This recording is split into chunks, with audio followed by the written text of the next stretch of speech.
A video in circulation shows some students at the foyer of the Great Hall, some in yellow branded Katanga vests, in a free-for-all fight. They pursued some of their opponents until one of the Katangese stepped in to calm colleagues. In other videos, students are seen breaking chairs in the Great Hall, throwing them at each other. Some students who spoke on condition of anonymity described the scene.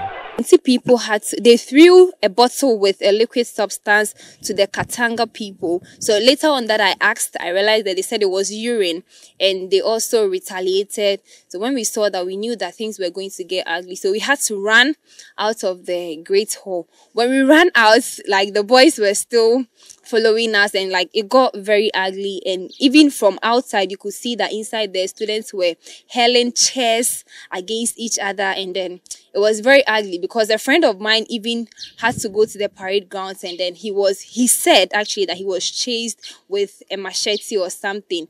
Veteran of aspirants for various SRC positions had traveled overnight.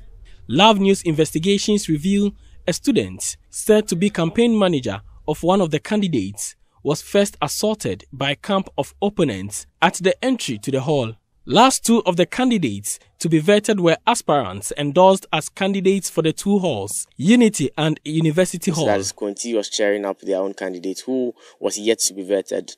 But Sabute was on stage and then was ready to be vetted. So the Katangese stopped their morals and what have you, but the Conti guys were still sinking. So the electoral commissioner decided to halt the proceedings and then cut short the vetting. So after announcing that on the second occasion, I think I saw the exchange of sachet waters and urine from one camp to the other.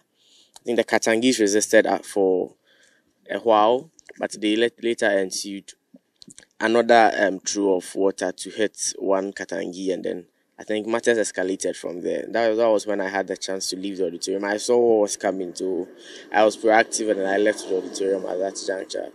In 2019, the two male halls in KNUST were converted to mixed halls, with school authorities citing space for female students as reason. But many thought otherwise, believing the conversion will deal with occasional brawl between the halls. For Joy News, Nana Ojima reporting.